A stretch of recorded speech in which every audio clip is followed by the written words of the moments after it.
días a todos, bienvenidos a una nueva semana saludable aquí en Junta Médica. Leslie, muy buenos días. Paola, hoy día desde las 10 de la mañana, Así con un horario privilegiado, 1 hora y media con ustedes. Sí, para que ustedes puedan enviar tranquilamente todas sus consultas, toda la información en 1 hora y media de ahora en adelante. Así es. Hoy día vamos a hablar sobre la artritis reumatoide, una afección que ataca a las mujeres, también a los varones, y que vamos a conocer exactamente cómo funciona y cómo vamos a tratarla. Y justo vamos a conocer también la historia de 2 deportistas paralímpicas con artritis reumatoide. Así es. Empezamos la Junta Médica.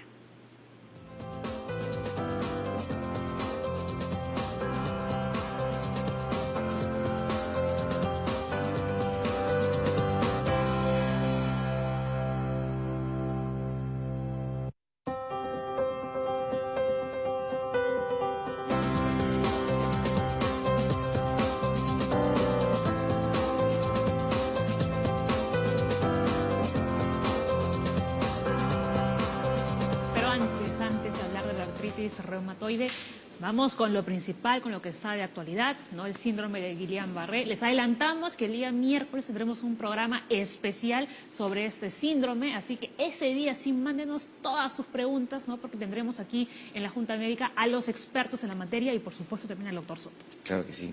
Estamos en una alerta sanitaria. Son varios departamentos del país que están en alerta. Lo primero que nada, recuerden por favor, el síndrome de Guillain-Barré no es contagioso. Si yo veo a una persona con Guillain-Barré, no me voy a contagiar de Guillain-Barré.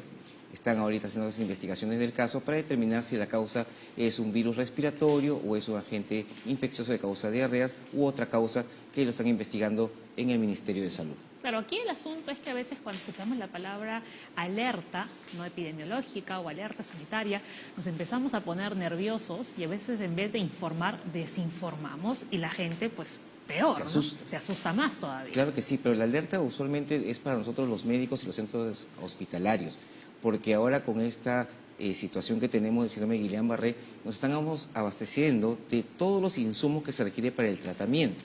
De tal manera que alguien que llega a la emergencia, se hace el diagnóstico, inmediatamente se tiene ya toda la infraestructura para poder tratarlos. Esa es la idea. O sea, estamos en alerta en el sentido de que paciente que llegue con cualquier cosa, como una disminución de la fuerza, un hormigueo, que quizás no lo sea, vaya al hospital y uno comience a estar prevenido para el tratamiento oportuno. Claro, digamos que los hospitales y los médicos están en condiciones, ¿no?, de poder trabajar inmediatamente. Claro que sí, incluso sábados y domingos se está yendo al hospital para ver cómo están llegando los casos, qué antecedentes tienen para ir viendo ya la tendencia y tratarlos rápidamente. Ahora, hablamos de un brote, no de una epidemia. Sí, justamente, bueno, hablamos de un brote cuando el número de casos supera los casos esperados. Se supone que en el Perú aproximadamente deberían haber entre unos 400 a 600 casos de Guillain-Barré en todo el año, cosa que se espera normalmente.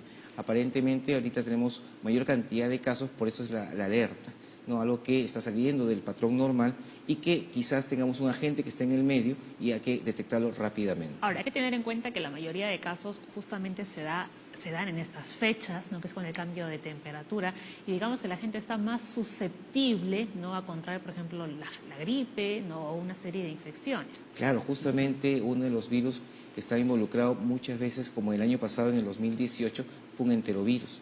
Entonces, los virus en la época de friaje, en época de frío, como que tienen mayor accesibilidad al cuerpo humano por diversas razones, pues, del enfriamiento de las defensas nuestras para combatir los virus y, por lo tanto, los casos van a ser mayor. Muy bien, entonces ya lo saben, que quede claro que el Guillain-Barré no es contagioso, se lo volvemos a repetir el día miércoles, vamos a estar de 10 a 11:30 hablando solo sobre este tema. Así que ese día sí, envíenos todas sus consultas nuevamente para que los médicos puedan responder. Ahora sí, vamos a hablar hoy día de la artritis reumatoide. Siempre nos confundimos, artritis, artrosis. Sí, porque suena muy parecido, ¿no? La artritis va a ser la inflamación de la articulación y la artrosis es el desgaste.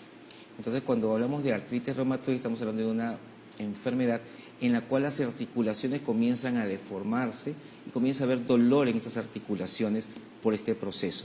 Aparentemente, algunas sustancias del cuerpo nos atacan, justamente van a atacar a la articulación. ¿Y eso le puede dar a cualquier persona de cualquier edad? Normalmente o principalmente le va a afectar a mujeres Sin embargo, puede afectar a hombres y mujeres de cualquier edad, en menor proporción, en menor cantidad. Mayormente son mujeres las que están dentro del grupo que esperamos que tengan artritis reumatoide. ¿No? Y muchas personas dirán, ¿y uno puede ser deportista teniendo artritis reumatoide? Es interesante porque existen muchas personas que trabajan y saben cómo manejar su artritis. Hay artritis en las cuales incluso hay deformación de las manos hacia los costados, pero con el tratamiento como que se puede tener el avance de esta enfermedad y puede elaborar. Entonces, dependiendo pues en qué grado está la artritis, se puede trabajar y hacer las cosas tranquilamente. Muy bien, así que ya saben cuál es nuestro tema del día, la artritis reumatoide. Sobre este tema, sí, pueden mandar todas sus consultas el día de hoy. Vamos a conocer a nuestros invitados. Tenemos muchos invitados. Bastantes ¿no? invitados. Contigo ya son 4 doctores en la mesa de la Junta Médica. Vamos a empezar de mi izquierda a la derecha, ¿no? Por un lado, el doctor Juan Angulo, el reumatólogo, el doctor Alfonso Lazo, traumatólogo, jefe de traumatología y ortopedia del Hospital Alberto Sabogal, y también el doctor Manuel Ferrandis, reumatólogo pediatra, jefe de servicio de reumatología del Hospital de Breña, del Niño de Breña. Perdón. Doctores, ¿cómo están? Muy buenos días. ¿Qué tal Junta Médica la de hoy? Arrancamos bien el lunes, ¿ah? Bien, el lunes voy a poder descansar. Ajá. Doctores, el micro es suyo, la cámara también. Hablamos de la artritis reumatoide. A ver, así a grandes rasgos, no nos extendamos demasiado, porque luego lo vamos a explicar con más detalle. Bueno, la artritis reumatoide es una enfermedad inflamatoria que tiende a hacerse crónica si no se trata, que, como ya lo han mencionado, afecta articulaciones, pero también puede comprometer otras estructuras de nuestro organismo. Los ojos, los pulmones, puede dar nódulos y hay que ser optimista. Han mencionado atletas con esta enfermedad y eso es posible, siempre y cuando la inflamación que domina el cuadro esté totalmente controlada, es decir, la artritis esté apagada. Muy bien, a ver, antes de continuar con el doctor Lazo, quiero que me pongan por favor el dato número 1, porque eso nos va a venir muy bien para que el doctor nos pueda seguir explicando. A ver, dice, la artritis reumatoide es una enfermedad autoinmune que causa inflamación en el revestimiento de las articulaciones. Puede afectar otros órganos como los ojos, pulmones o el corazón también. Doctor. Así es, como ha mencionado el doctor, no solamente se limita a las articulaciones, sino a otros órganos extraarticulares. Pero la función fundamental de los médicos es el abordaje multidisciplinario, por eso el traumatólogo tiene mucho que ver en la recuperación funcional de estos pacientes, que ya más adelante lo vamos a hablar, cuáles son las técnicas que nosotros utilizamos para devolverle la calidad de vida a estos pacientes. Por supuesto, ¿no? Y ahora sí, el siguiente dato para que nos pueda dar su opinión el doctor Ferrandis, ¿no? Que dice que es más frecuente en las mujeres, como decía Leslie, y en personas adultas, pero se presenta también en niños y jóvenes. Cuando hablamos de niños y jóvenes, ¿hablamos de artritis reumatoide como tal, doctor? Sí, en niños adquiere el nombre de artritis idiopática juvenil. También es una enfermedad autoinmune inflamatoria que produce diversos grados de incapacidad en los niños si no se diagnostica a tiempo. Y a diferencia de adultos, en niños tiene varios subgrupos y también puede afectar diversos tipos de órganos y si no se detecta a tiempo, no se podría dar un tratamiento adecuado. Sí, cuando dicen idiopático significa que no hay una causa aparente. ¿No? Sí, mayormente en los hospitales vemos pues mujeres con artritis reumatoide. Desafortunadamente los niños también pueden afectarse y es más complicado, pero ya los colegas pueden manejarlo tranquilamente. Claro, ¿qué tanto puede incapacitar la vida de una persona con artritis reumatoide? La enfermedad no tratada puede llevar a la invalidez total, un promedio de 10 años. Pero no solo eso, la mortalidad está incrementada en los pacientes que tienen artritis reumatoide severa y en promedio se dice que viven 5 años menos que la población sana, siempre y cuando no sea adecuadamente tratada. Si se trata, y además no todas las formas son severas, hay formas leves, hay formas moderadas. La mortalidad está en los pacientes con las formas severas que no son tratados. Doctor Lazo. Adicional a esto, hay que mencionar que esta enfermedad incapacita a los pacientes y en una época en la que el paciente tiene que estar económicamente activo. Sí. Ese es el problema de esto. Nosotros tenemos muchos pacientes que vienen en silla de ruedas porque tienen afectadas articulaciones grandes de nuestro sistema, como son las caderas y las rodillas. Y nuestra función es devolverle calidad de vida a estos pacientes con las cirugías propuestas, ¿no?, que más adelante vamos a conversar. ¿Y cuál es el problema? ¿Y que el paciente se dejó o...? No, el problema es que la enfermedad continúa. Hay casos muy severos de artritis en pacientes muy jóvenes que a pesar del tratamiento la enfermedad continúa. No hay que olvidar que este es un problema autoinmune. Entonces, muchas veces los pacientes, a pesar del tratamiento, llegan a estados de artrosis severo que los limitan y los incapacitan. Tal vez la visión del ortopedista y cirujano es la de los casos más severos, porque son los que llegan a ellos. Existe una buena cantidad de pacientes, yo diría que hoy por hoy, gracias a los avances en los medicamentos, a los nuevos criterios para hacer el diagnóstico temprano de la enfermedad, los pacientes que están llegando a cirugía o que deben llegar a cirugía en el futuro son mucho menos de lo que solíamos ver antes. El problema es que ojalá los avances en medicamentos pudiesen estar al alcance de la mayoría de los pacientes, cosa que no ocurre en todos los casos. Claro, podemos cubrir con fármacos de costo reducido, digámoslo así, más o menos a un 70% de los pacientes. Hay un 30% que podrían controlarse si accedieran a medicación que ha salido en el último siglo y que puede hacer entrar a la enfermedad en remisión total. Muy bien. A ver, tenemos una pregunta ya, doctores, que nos ha llegado. A ver, la pregunta es la siguiente. Diana Espinosa dice, ¿es cierto que nos da artritis por utilizar detergentes o por cambios de temperatura? Mi mamá disuelve su detergente en agua caliente, pero cuando enjuaga lo hace con agua fría. A veces se queja de dolor de sus huesos de la mano. Al volver, Diana, los doctores van a responder tu consulta porque tenemos todavía bastante tiempo. Acabamos de empezar la Junta Médica, ya regresamos.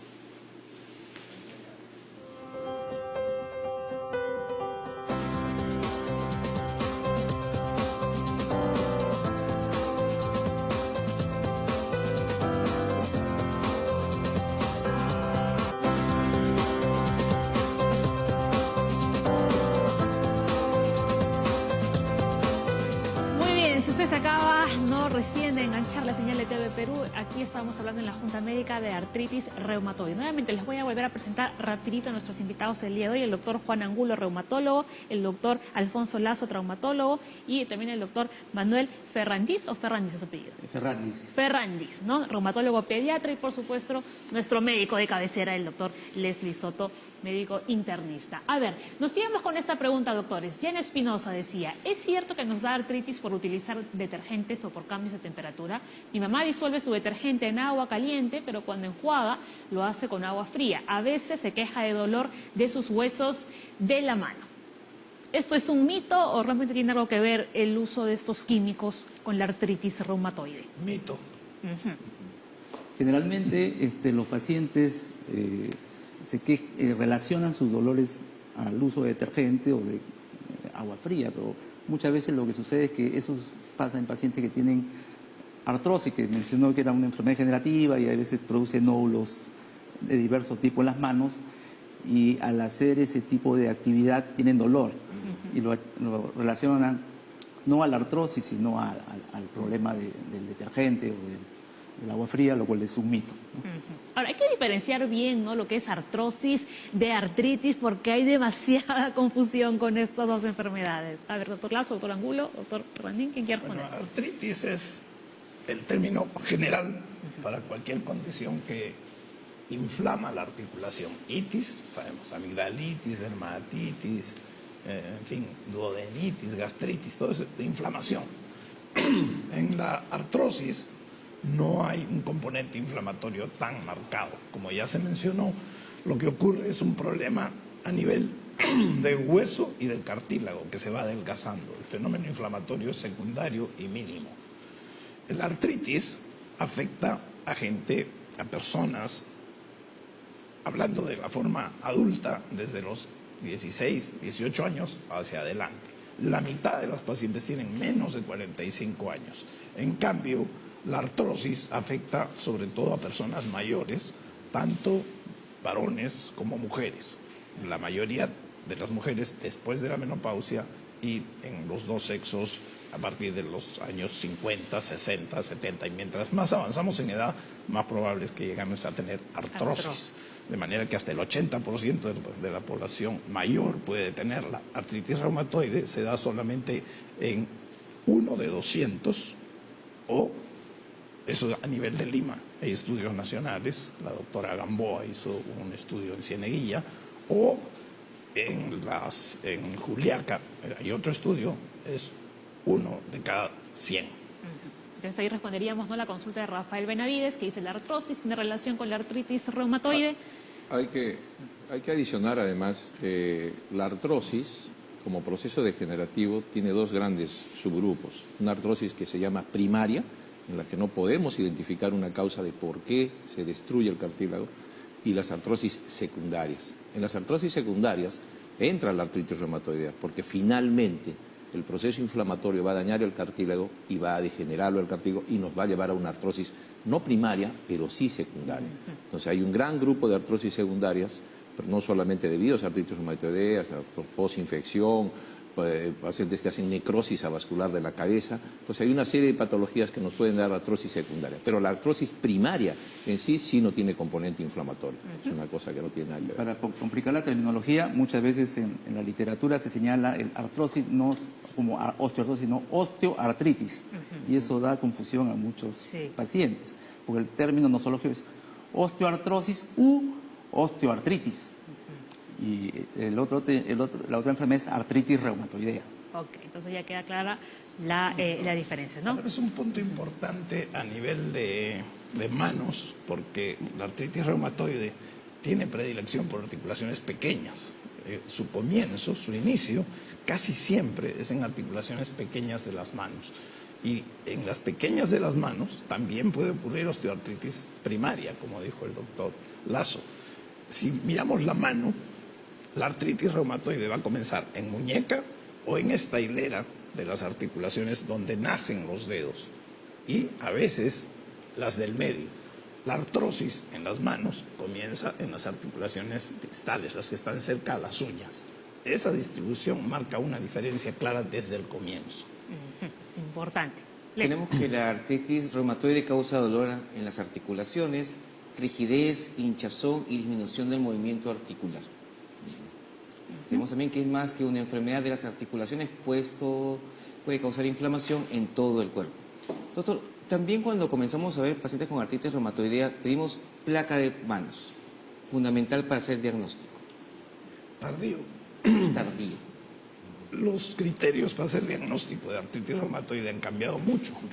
En el año 56, siglo pasado, la radiografía de manos era solicitada y generalmente no había nada. Si había, ya era una artritis que tenía 1 o más años y había daño.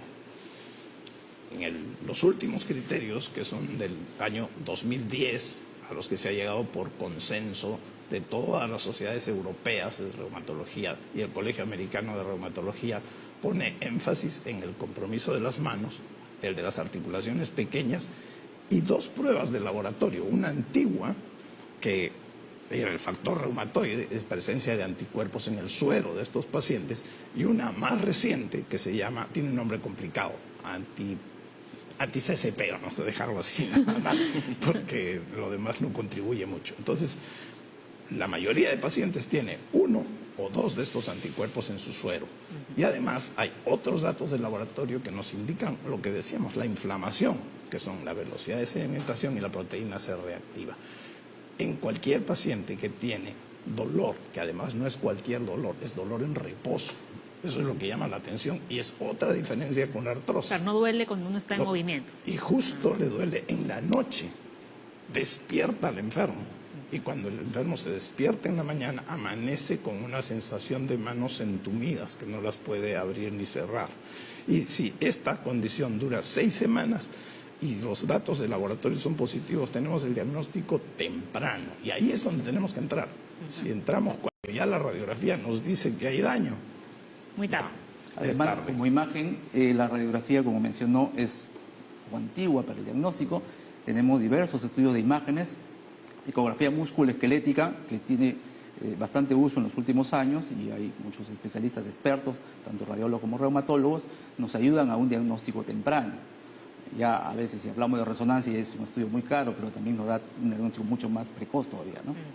O sea, el dolor en reposo debe llegar a la consulta.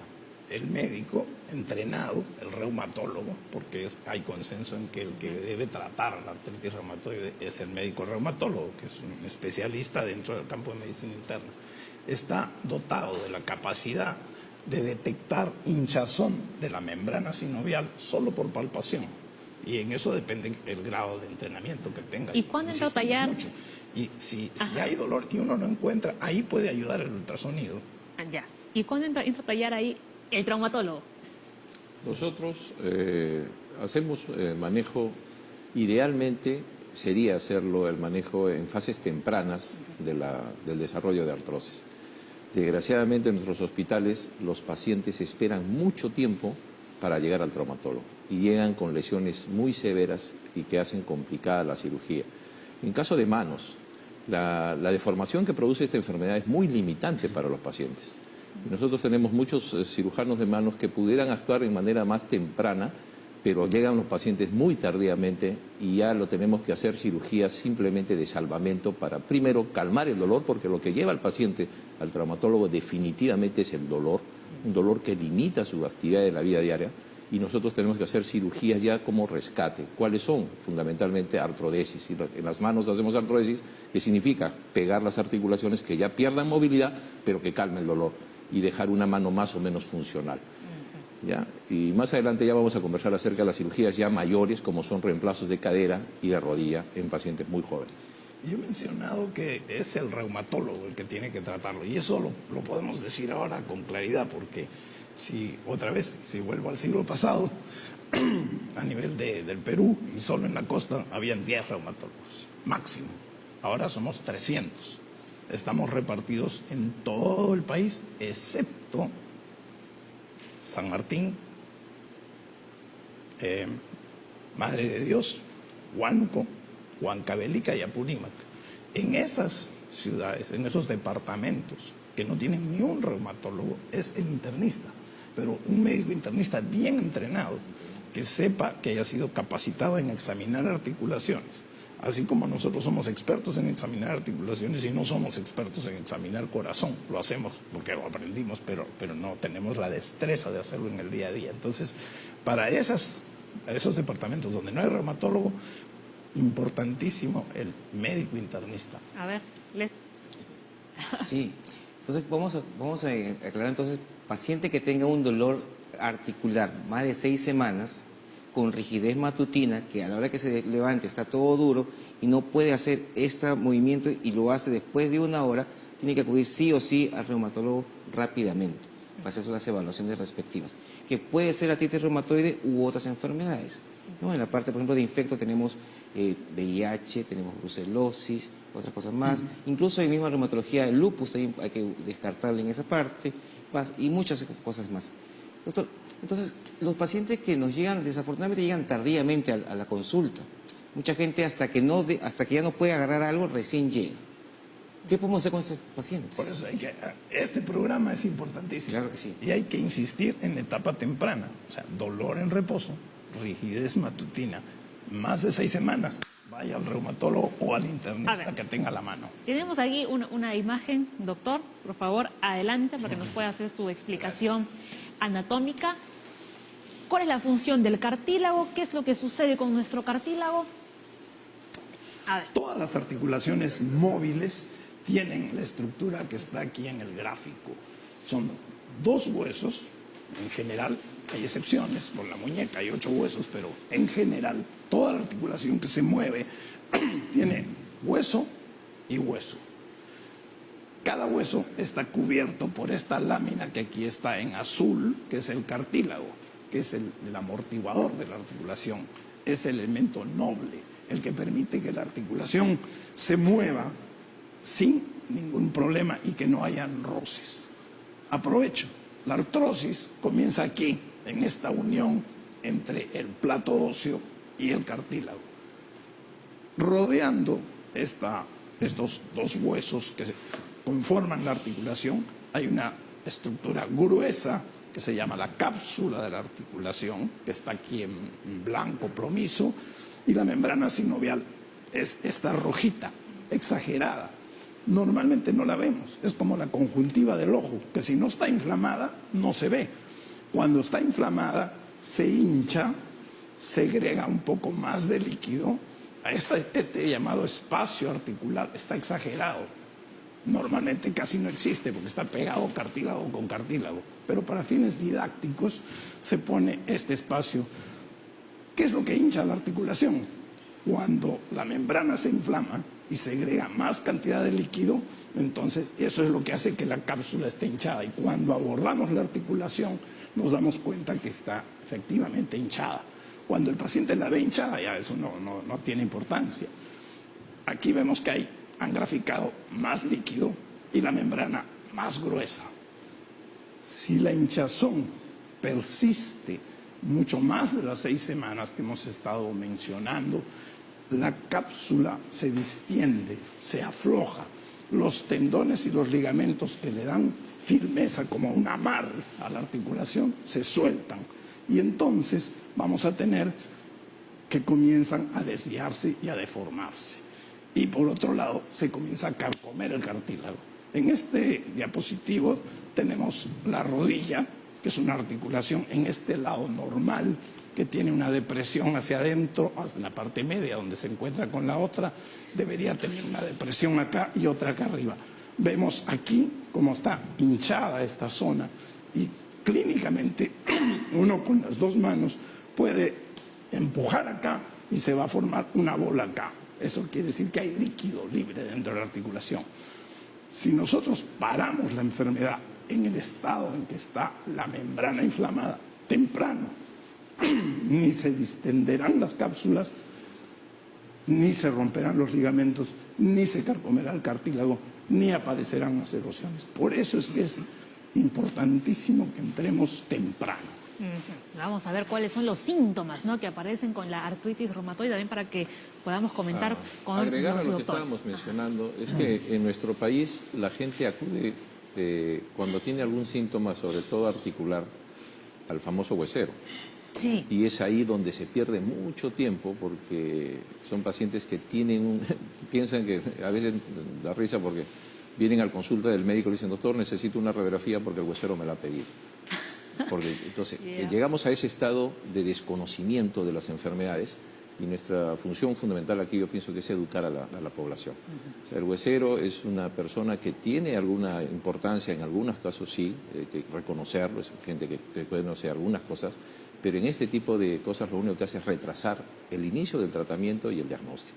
Y a veces lo empeora. Así es, ¿no? porque lo único que hacen es frotar y el frotar lo único que hace es inflamar más la articulación y retrasan el tratamiento temprano. Entonces hay que educar a nuestros pacientes, ese es el primer paso. Nosotros, sobre todo en provincias, yo he trabajado en provincias, nosotros vemos con mucha frecuencia al costado de nosotros el consultorio del huesero que está con más gente que la del médico. Sí, y eso verdad. es cierto. Y en provincias eso es algo que tenemos que educar a nuestros pacientes para que no Cuando a suceda. mí mi padre me contó que había ido al huesero, casi me da ataque. Doctor. Sí, Ajá. para añadir que también, como se comentó al inicio, existen niños.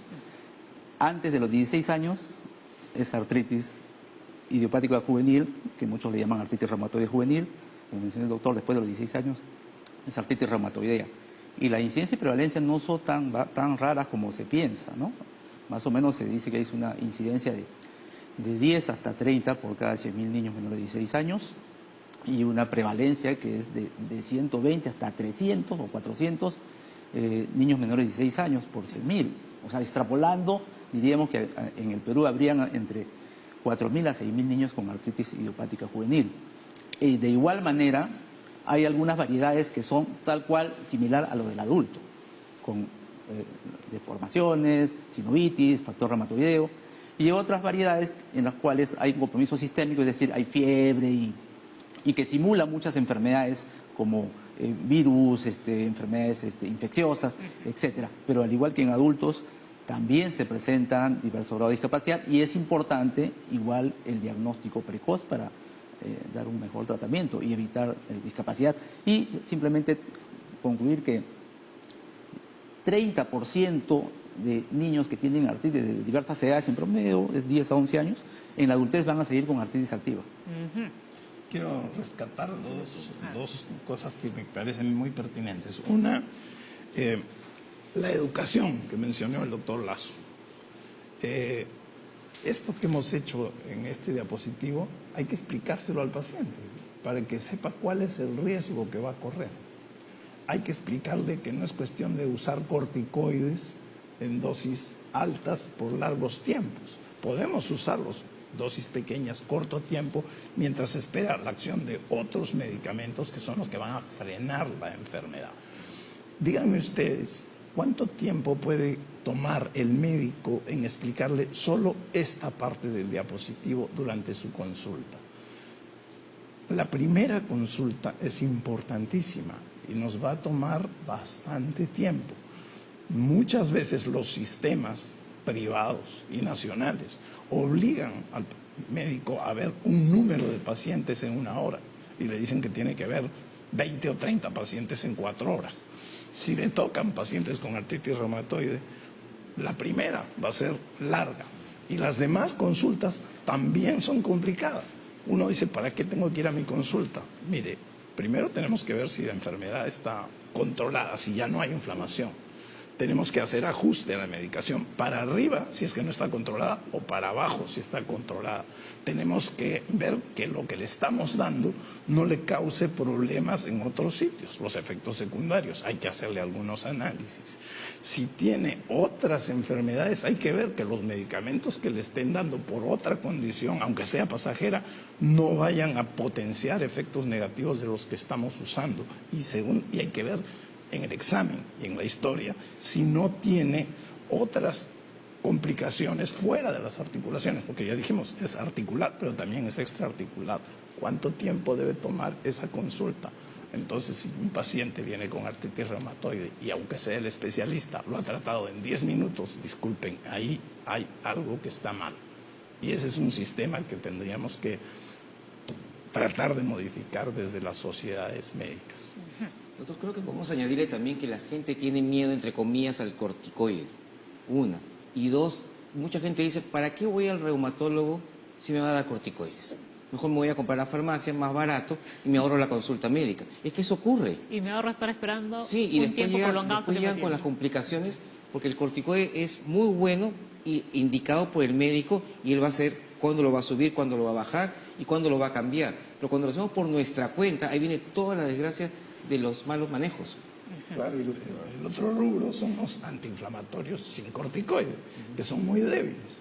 Para esta enfermedad no son en absoluto suficientes. O sea, cuando hablamos de medicamentos, que ya entramos insensiblemente al tema, hay los que cambian síntomas, los que modifican síntomas, los calmantes y los que paran la enfermedad, los llamados frenos o modificadores, que van a evitar que nuestros pacientes vayan al traumatólogo. Porque para nosotros es un fracaso que mi paciente tenga que ir a que le operen la rodilla o que le operen la cadera. Hay que hacerlo, porque ya no hay otra forma.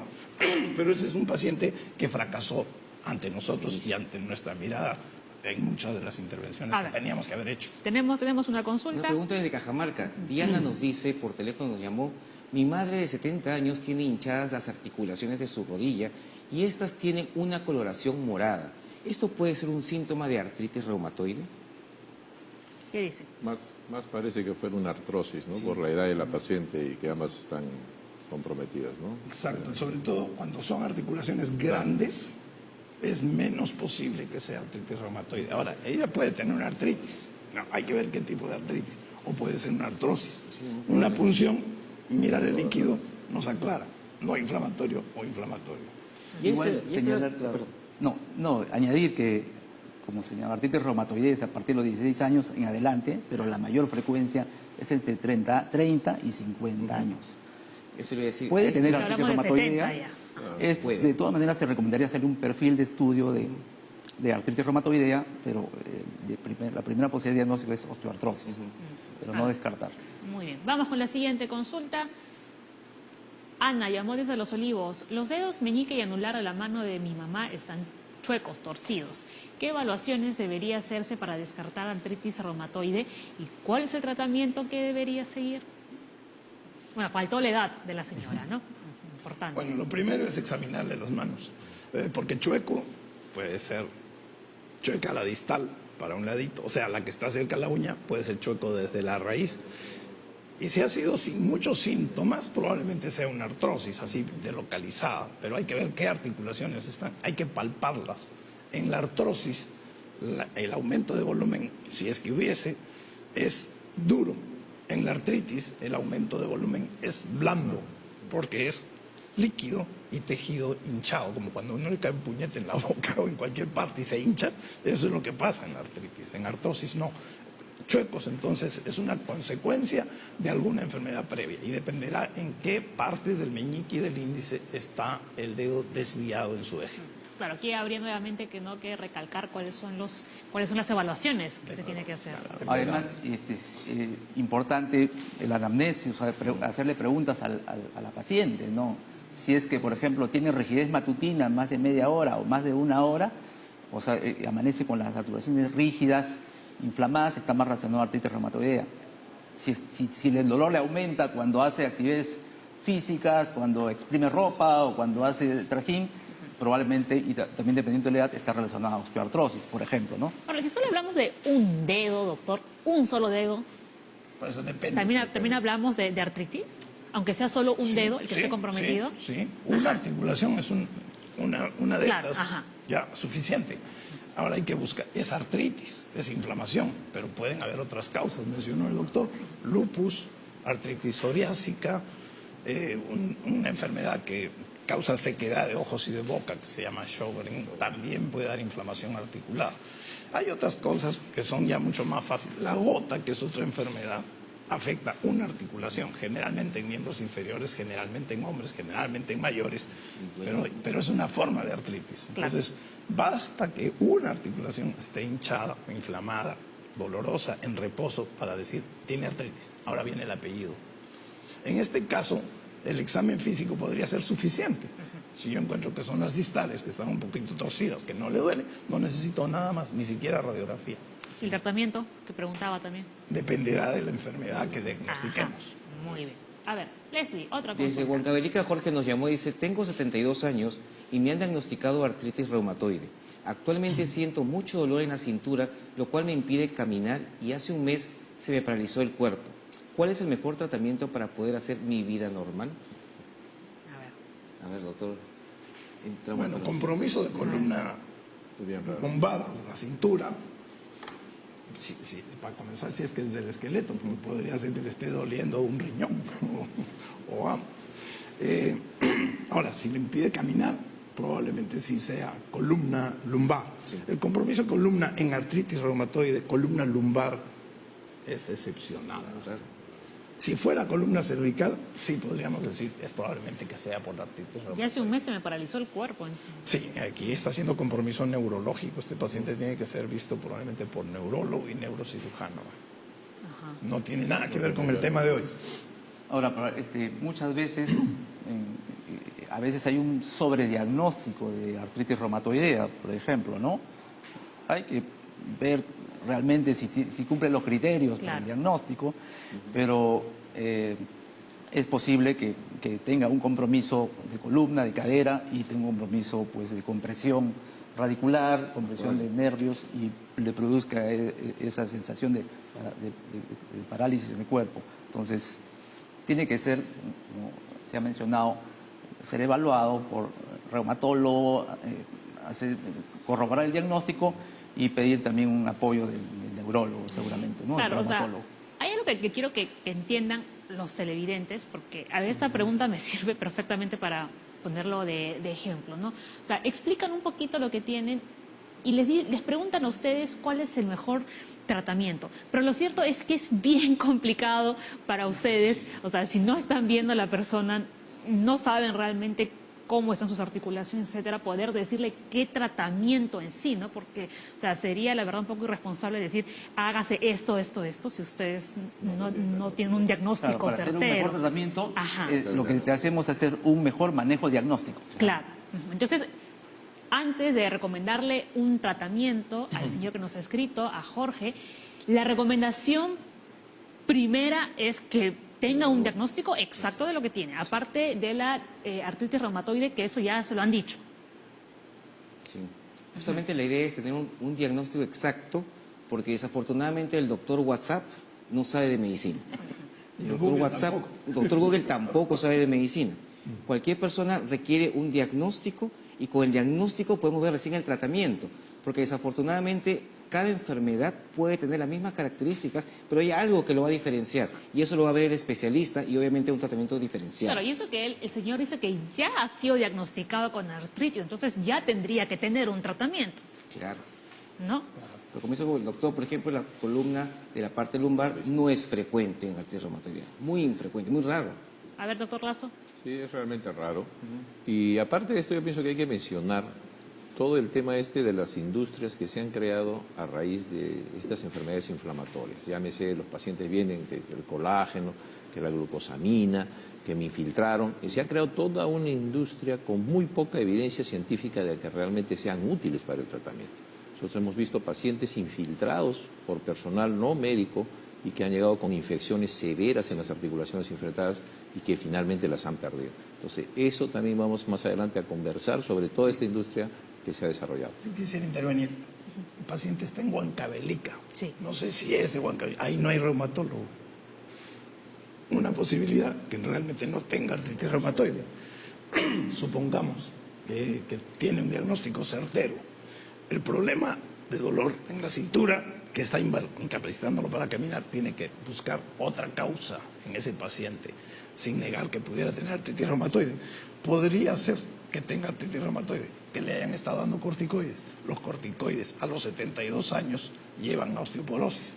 La osteoporosis puede aplastar una vértebra y puede haber dolor lumbar y podría no poder caminar como consecuencia de un mal manejo de esta enfermedad, si es que la tiene. Ok, ahora vamos con la otra pregunta. Ricardo, San Juan de Miraflores. Justamente, doctor, lo que usted está comentando. ¿Son efectivos los productos que venden para regenerar el colágeno y mejorar el movimiento?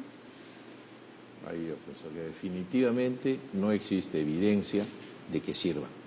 Eso es cierto. Ahora, de que hay pacientes a los que nosotros indicamos algún tipo de este tipo de vitaminas, llámese glucosamina, llámese colágeno, mejora el dolor, eso sí es cierto. Pero definitivamente puede ser efecto placebo más que el efecto mismo de la medicina. Porque Y hay estos muchísima productos no publicidad. son baratos, Ajá, son caros, sí, ¿ah? sí, sí. Y la gente gasta. Hay un producto que la gente compra, el cartílago de tiburón, yo no sé a base a qué, y hay empresas que lo venden y la gente gasta dinero en vez de gastar dinero en otras cosas. O sea, no hay evidencia de que esto sea útil, Ahora, definitivamente. hay personas que dicen, yo no tomo estos medicamentos que venden en las farmacias, yo como mis patitas de pollo, porque tiene colágeno. ¿Eso sirve? No sirve. Ni, Tampoco. Ni el puro. No sirve de nada. No recibe la proteína de eso. Muchas veces los pacientes con artritis reumatoidea incluso, porque estos productos los recomiendan para desgaste o para artrosis, los pacientes con artritis reumatoidea vienen ya con varios meses de tratamiento con estos medicamentos. E incluso al médico le preguntan, doctor, ¿qué dosis debo usar o cuánto tiempo más? ¿Cuánto voy usando ya 9 meses y no me calma? Entonces, muchas veces en estos pacientes es un sobretratamiento y, como mencionó el doctor, son costosos. Entonces, a veces el paciente deja de usar los medicamentos que realmente requiere para artritis reumatoidea por comprar estos medicamentos que no les van a hacer efecto. Ahí está la publicidad engañosa. Lamentablemente, soy testigo, después de las 12 de la noche generalmente aparecen en un canal de televisión horas con estos productos, con testimonios de gente que dice, yo estaba pésimo, mira, comencé a tomar mi colágeno y mira cómo estoy. Esto le sirve solamente para que lo vende. Ahora, las autoridades de salud, las sociedades, no deberían permitir ese tipo de promoción. Para eso están.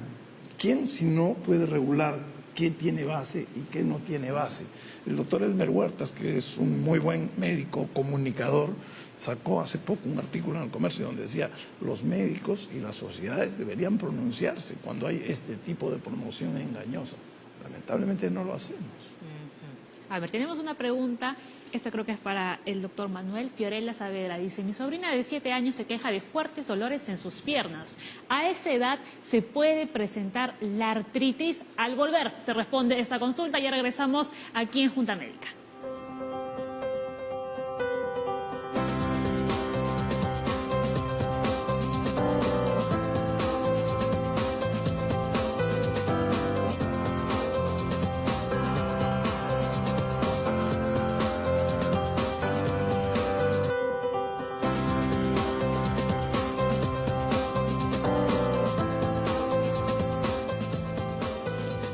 Como hemos estado viendo, las personas con artritis reumatoidea diagnosticadas tempranamente tienen un buen pronóstico.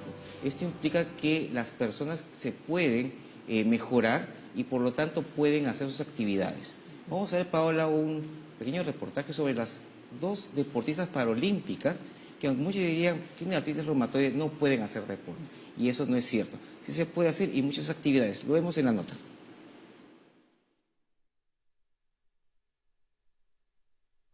El juego de bochas ha sido adaptado hace ya varios años, a tal punto de convertirse en un deporte paralímpico para personas con discapacidad desde 1984. Por eso, esta ruta de la salud nos ha traído a la Asociación Nacional Paralímpica del Perú, donde entrenan Cecilia y Rosa, uno para los Parapanamericanos de este año y otra para futuras competencias, ambas con artritis reumatoide severa, así que vamos a conocer su caso.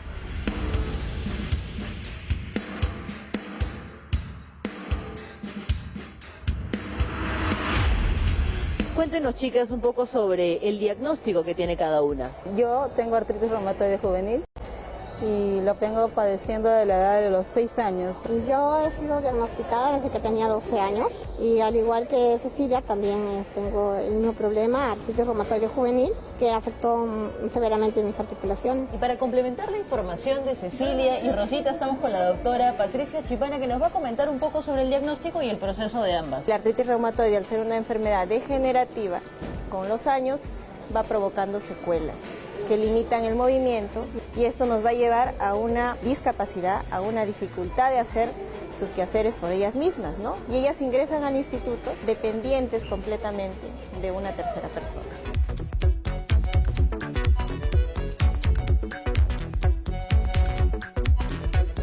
¿Qué fue lo que las motivó a realizar este deporte de bochas? Yo un día me encontraba andando por la calle un domingo, yendo a mi centro de estudios. Casualmente me vio por ahí pasar el entrenador Frank Campos, el entrenador del equipo nacional de bocha. Él me habló acerca de lo que hacía, me dio la oportunidad de probar lo que era desarrollar este deporte. Me di cuenta de que era algo que realmente me interesaba, que es un deporte muy adecuado para personas con discapacidad severa.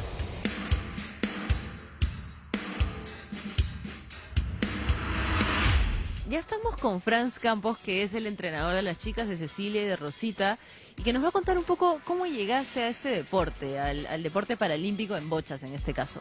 De carrera soy profesor de educación física con especialidad en educación física especial. Entonces, cuando la Asociación Nacional Paralímpica buscó a una persona que se haga cargo de este deporte, que prácticamente fue a inicios del 2017, pues llegaron a contactarme. Me gustó bastante, me fascinó cuál es la complejidad, sobre todo de los chicos, para poder llegar a un nivel de precisión y pues me encantó, me anoté y desde ahí estamos trabajando con ellos. Bien, y cuéntanos en qué consiste este deporte, porque yo veo 3 pelotitas de colores, veo por ahí unas canaletas que tienen unas medidas, unos ángulos, se ve complejo. Bocha es un deporte de estrategia y precisión donde se juega con pelotas de 3 colores, una blanca, una roja y una azul. Son un juego de 13 bolas en total y se lanzan al final para ver cuál queda más cerca de la pelota blanca que se lanza al inicio. Son 4 sets con esa metodología. Y pues el puntaje es acumulable. Las pelotas pueden chocarse entre sí, pueden golpear también a la bola blanca y lo convierte en un juego más o menos entre el ajedrez y el billar, se podría decir.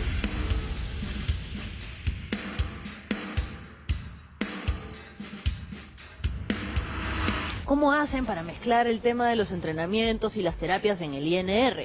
Bueno, organizarnos. Los horarios que tenemos aquí son también porque nos han ayudado a elegir así. Ellos, los entrenadores han pensado en nosotros para poder llevar nuestras terapias y nuestros entrenamientos y que no se crucen en los días que estamos efectuándolos. Y estamos entre el tratamiento, ¿no?, que no lo dejamos porque es muy importante, y el entrenamiento, que es la bocha, que nos fascina. ¿De dónde te vienes tú, Rosita? Bueno, yo vivo en Villa El Salvador. Me transporto en el tren eléctrico. Realmente es bastante accesible. Yo tengo además una herramienta que me ayuda mucho porque tengo una silla de ruedas eléctrica. Y pues eso me da bastante independencia, bastante autonomía. Yo sí tengo que venir con taxi. Anteriormente yo tenía que tomar hasta 3 unidades, moto, taxi y el tren. Era un poco difícil porque la situación en mi casa es que no hay pistas en ciertos tramos, entonces tenía que salir a buscar la movilidad, el taxi o la moto para poder llegar hasta una estación más cercana. Bueno, de complicado existe, pero no imposible. Y yo creo que si uno quiere y tiene las ganas de ir a un entrenamiento o asistir a sus terapias, lo hace.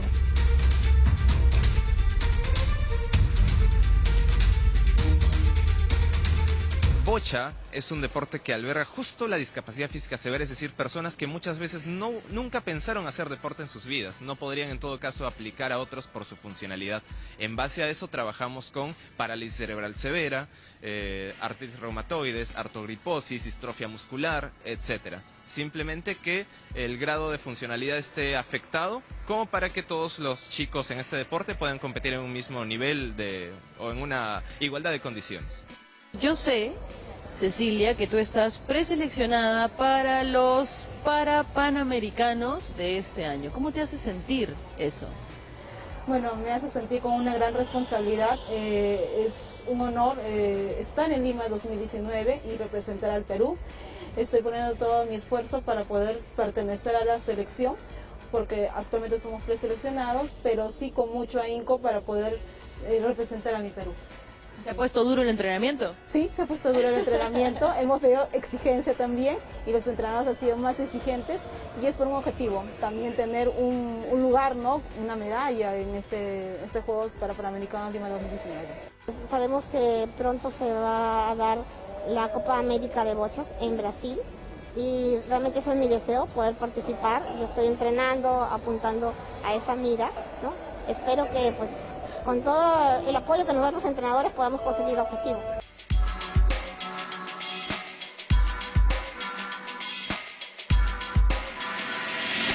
La terapia física le ayuda a conservar y mantener rangos articulares, luego a calmar el dolor, y esto nos ayuda a hacer otras cosas más.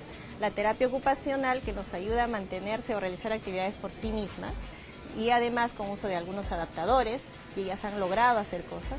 Y además tenemos el área de talleres, donde ellas se pueden capacitar en hacer algunas actividades, que puede ser, por ejemplo, dentro de sus limitaciones, pintura, tejido. Algunas están haciendo para capacitarse en otras áreas y poder hacer unos negocios pequeños propios. Los talleres son reconocidos por el Ministerio de Educación, ¿no? Son validados, entonces eso nos permite que ellas tengan, así con su dificultad, con su limitación, un ambiente más allá de esto, ¿no? Y puedan realizar otras cosas, por ejemplo, como es el caso del deporte adaptado que están haciendo ellas, están compitiendo, se están preparando y están viajando inclusive al extranjero, ¿no? Se han logrado mucho. El INR me ha dado la oportunidad de capacitarme en computación, también he hecho manualidades, también ese curso, y actualmente estoy en el curso de emprendedores. El próximo año, Dios mediante, yo me estoy proyectando para poder estudiar una carrera superior, ¿sí? Quiero ser traductora.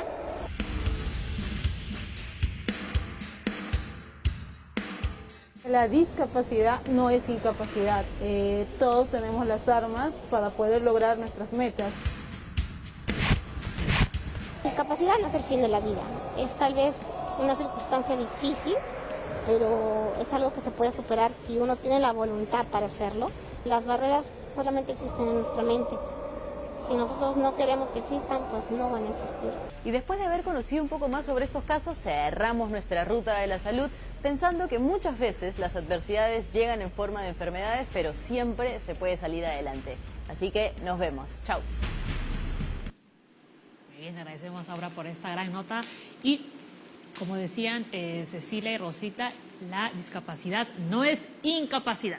Así es, cuando uno tiene una discapacidad se pueden hacer muchas cosas y hay muchas entidades que ayudan y el deporte es una de ellas. Ahí ha visto cómo ellas han ido avanzando, ha hecho computación, ha hecho talleres, va a estudiar traducción, excelente. O sea, la idea es que no tengan sus metas en la vida bien y tener los tratamientos que requieren y se puede avanzar. Y además escuchamos a una de ellas, ¿no?, que para llegar a ese lugar de entrenamiento tenía que tomar hasta tres movilidades diarias, ¿no? Pero aún así se las ingeniaba y llegaba. Claro, y eso silla de ruedas y es totalmente dependiente, ¿no? Su silla de ruedas eléctrica. Entonces la idea es, cualquier discapacidad nos da otras alternativas para hacer las cosas. La discapacidad no es incapacidad. Las metas están presentes, simplemente la ayuda de profesionales va a permitir que esta discapacidad se convierta en una herramienta para poder hacer nuestras cosas. ¿No? Y ellas están diagnosticadas con artritis reumatoide idiopática. Así es, ¿no? Juvenil. Así es. Ahora tenemos la pregunta, ¿no?, que nos hacía antes Fiorella Saavedra. A ver, doctor Manuel, mi sobrina de 7 años se queja de fuertes dolores en sus piernas. ¿A esa edad se puede presentar la artritis? Sí. Bueno, como habíamos comentado antes, menos de 16 años se denomina artritis idiopática juvenil. No obstante, a la edad de 7 años es importante, cuando haya dolores articulares, sobre todo si pasan de 2 a 3 semanas y le producen diversos grados de dificultad para hacer sus actividades, tener una evaluación por el especialista, porque a esa edad puede haber dolores relacionados a causa mecánica, es decir, el niño deportista que tiene problemas en tendones, o a veces puede haber dolores relacionados a algún proceso infeccioso, algún virus, y que produce como reacción dolores articulares. Pero si hay diversos grados, igual que hemos conversado como en adultos, sinovitis, es decir, inflamación en una o más articulaciones, es importante que sea evaluado y hacer los estudios correspondientes para el diagnóstico precoz, si es que se trata de una enfermedad reumatológica como artritis idiopática juvenil, de la cual pues ya hemos hablado de la incidencia y prevalencia, pero es muy importante señalar que tiene varios subtipos o varios grupos, y algunos de ellos son de una evolución rápidamente progresiva y que llevan a la discapacidad y a la deformidad, ¿no? Entonces, por eso es importante hacer un adecuado mercado de evaluación para un diagnóstico y el manejo, que felizmente en la mayoría de niños hay diversos esquemas y el tratamiento es efectivo. A veces hay una mejor respuesta que en adultos a los medicamentos antirreumáticos de acción lenta, pero cada vez estamos diagnosticando más tempranamente estas enfermedades, y también debemos señalar que existe un grupo de estos pacientes que no responden a ningún tratamiento antiinflamatorio ni antirreumático, y que a veces son automedicados con corticoides, ya hablamos de las consecuencias.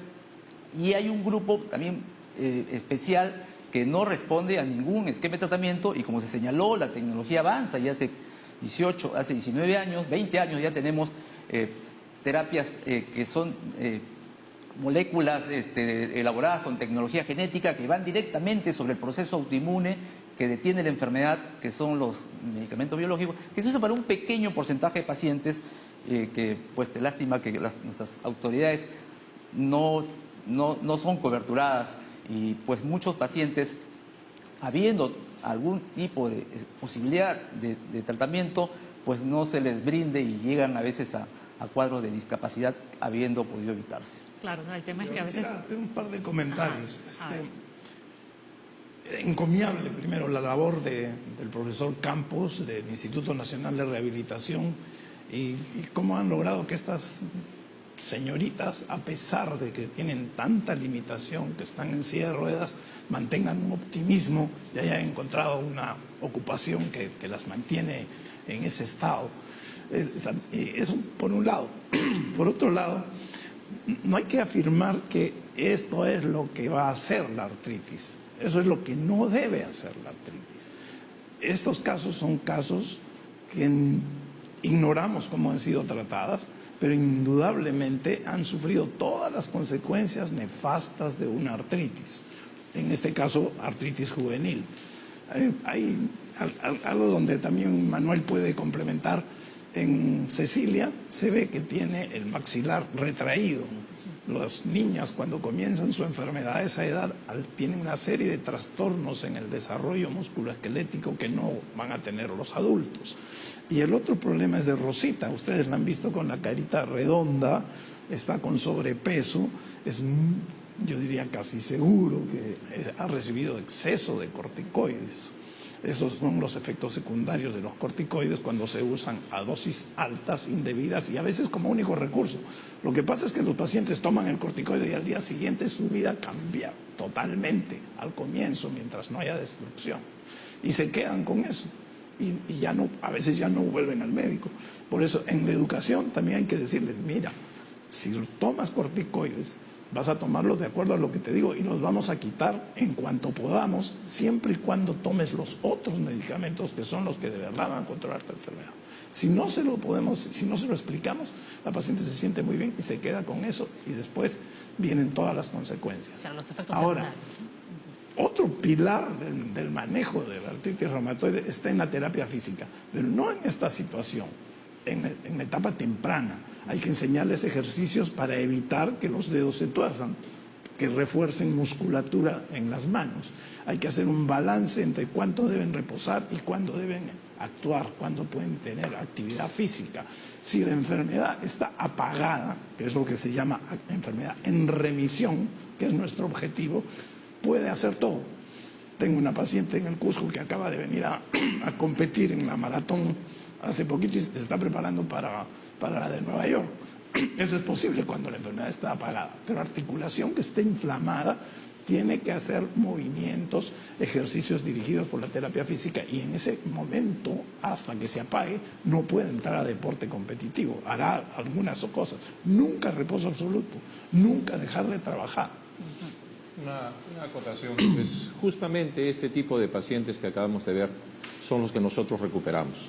No se puede permitir que una persona tan joven esté limitada a una silla de ruedas. Eso definitivamente no debe suceder porque la tecnología ha avanzado tanto que nosotros podemos a estos pacientes brindarles el reemplazo articular de las caderas y de las rodillas y volver a hacer que sean pacientes que se vuelvan a valer por sí mismos. Estas pacientes con cirugías en la cadera y cirugías en la rodilla podrían recuperar su independencia total sin estar en una silla de ruedas. Entonces yo pienso que estos casos son los que justamente nosotros vemos en el servicio de traumatología y no hay que olvidarnos que el 12% de las cirugías de cadera y rodilla en nuestro hospital son debidos a pacientes con secuelas de la artritis reumatoide severa. Muy bien. A ver, vamos con otra consulta, pero esa se va a responder después de la pausa, doctores, no nos adelantemos. A ver, Mariana dice, ¿la artritis reumatoide es hereditaria? ¿Tú qué dices, Leslie? Lo veremos después de la pausa. Ajá, muy bien, ya regresamos.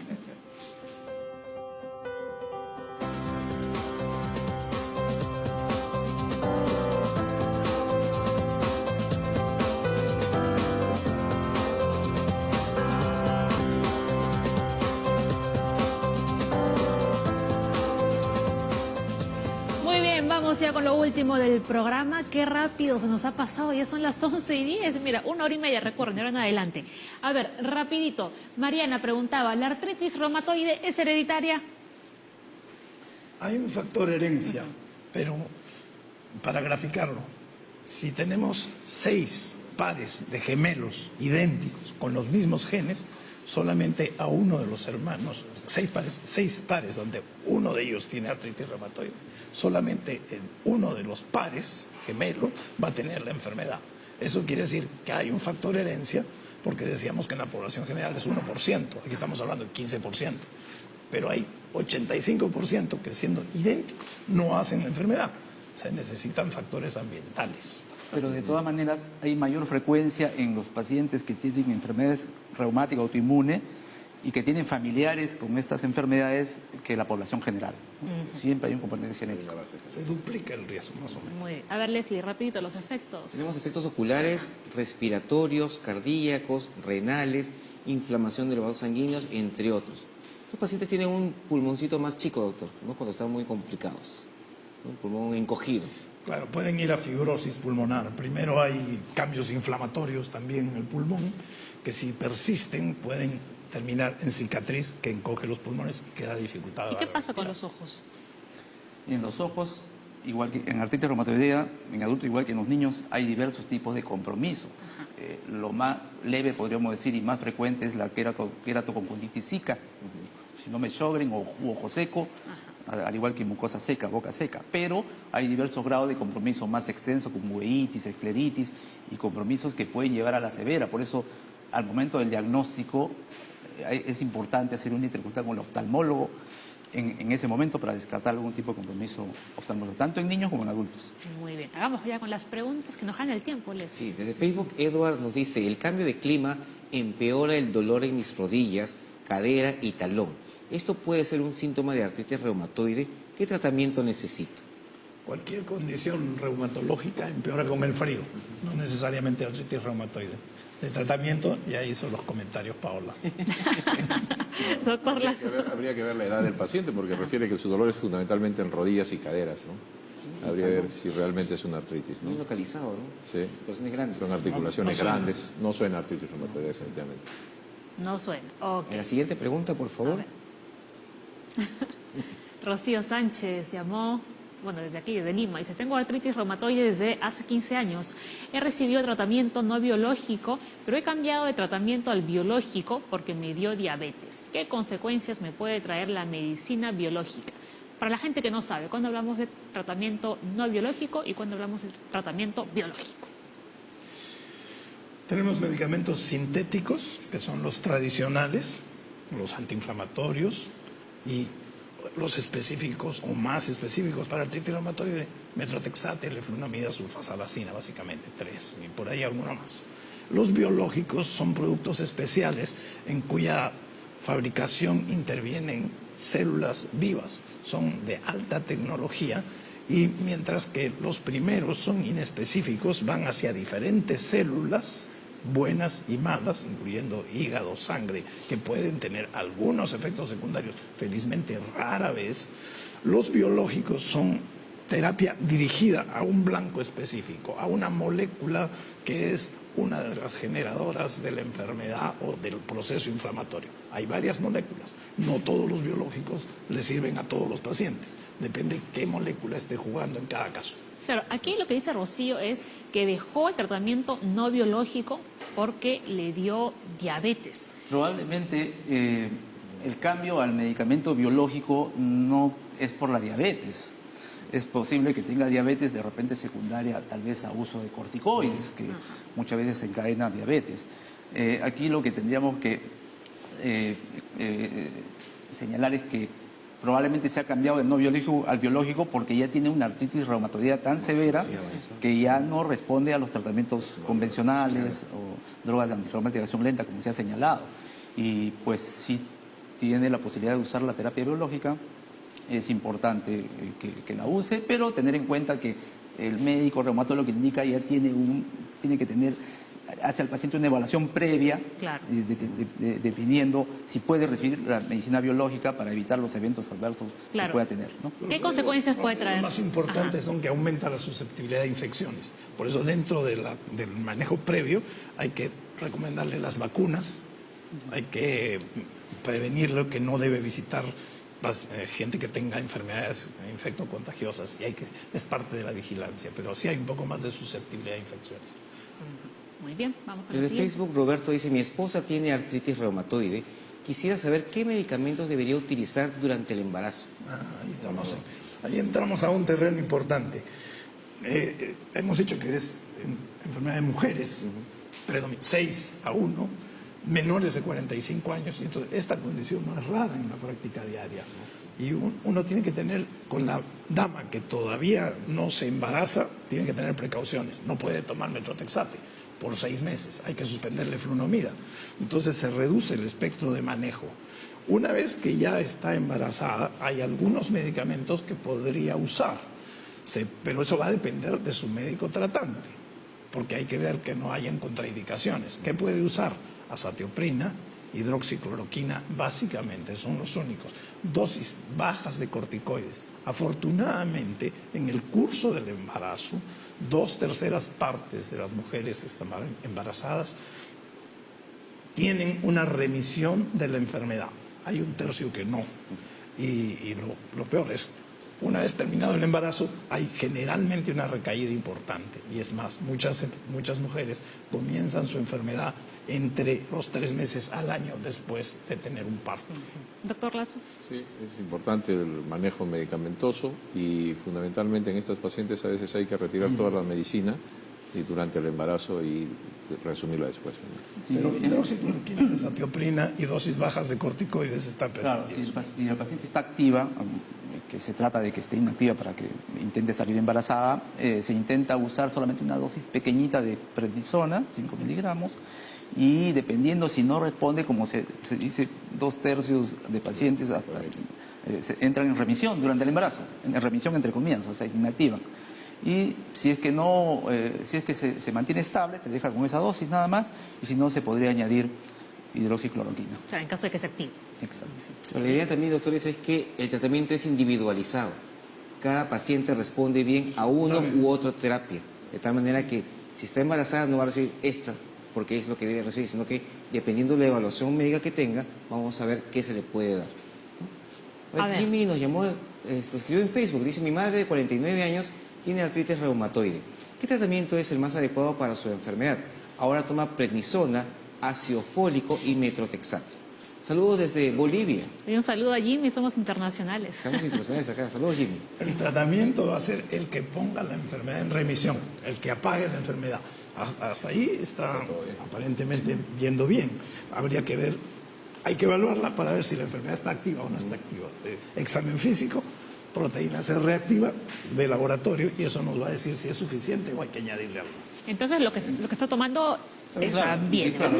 Si está inactiva, de repente intentar ver la posibilidad de ir reduciendo la dosis de prednisona para evitar los eventos adversos. Y el ácido fólico ahí es por el uso de metrotexate. Y metrotexate consume ácido fólico, y si no se lo damos en paralelo va a comenzar a hacer efectos secundarios por deficiencia de ácido fólico. Así que depende si está activa o no está activa la enfermedad. Si está inactiva, perfecto. Muy bien, vamos con la siguiente consulta. Liliana, ¿la fibromialgia puede desencadenar en artritis reumatoide?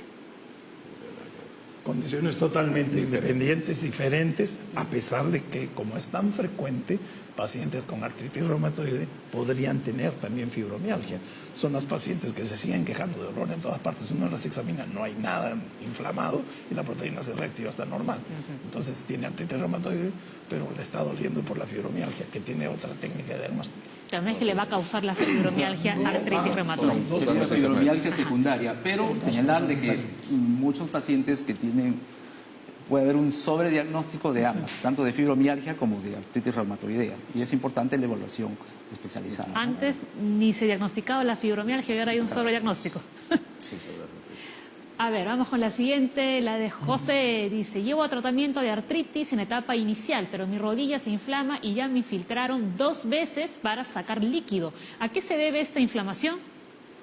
Definitivamente hay pacientes con artritis reumatoidea que comienzan o debutan con cuadros inflamatorios de articulaciones grandes, ¿no? Este puede ser el caso inicial. Y la infiltración, sí, definitivamente el extraer el líquido calma el proceso inflamatorio, porque el líquido articular daña más. Habría que ver qué le infiltraron, eso es importante. A veces la infiltración de corticoides mejora al paciente. Estamos viendo pacientes que les están infiltrando ácido hialurónico o plasma rico en plaquetas, pacientes que tienen artritis reumatoidea, y se ve que estos pacientes con procesos inflamatorios no les va a ayudar a mejorar el cuadro.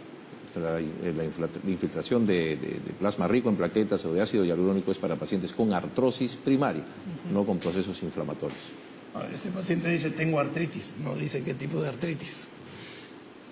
La rodilla es la articulación que tiene la mayor cantidad posible de enfermedades articulares, artrósicas o inflamatorias, pero es lo más inespecífico. Hay que estudiar bien por qué, y hay una serie de entidades que podría tener él y no está respondiendo. Claro, y las infiltraciones como que tampoco no es un tratamiento, ¿no? De ninguna de las enfermedades, ni artrosis ni artritis, es de repente un complemento al tratamiento.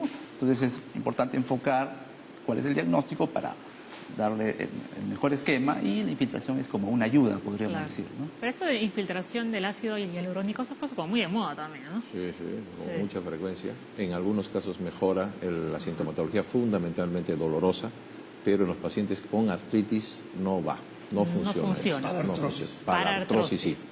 Eso que quede claro. Vamos con la siguiente, Leslie. Sí, A ver. Elba de San Juan de Lurigancho nos llamó y nos dice, me duele mucho el tobillo, como una inflamación que se extiende hasta la rodilla. ¿Esto es un síntoma de artritis reumatoide?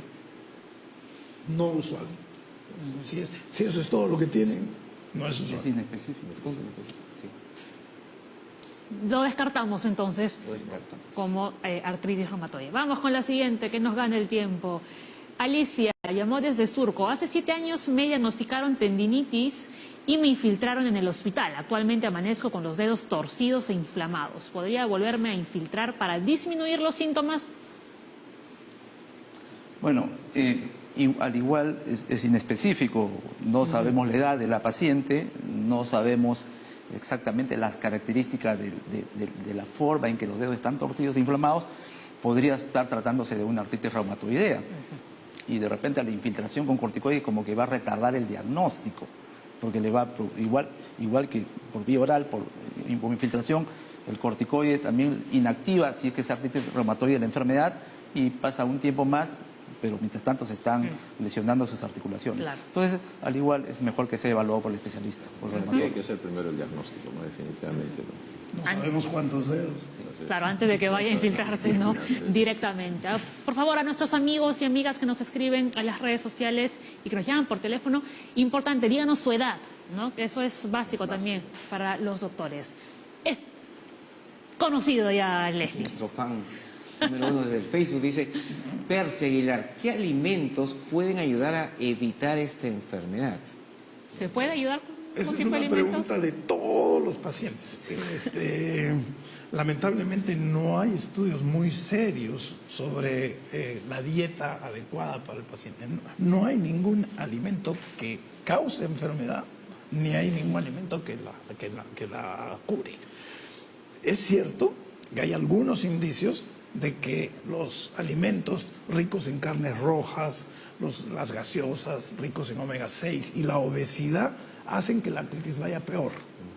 Y por otro lado, la llamada dieta mediterránea, favorecer consumo de pescado, frutas, granos, verduras, va a tener un efecto favorable, pero no son ni causa ni cura.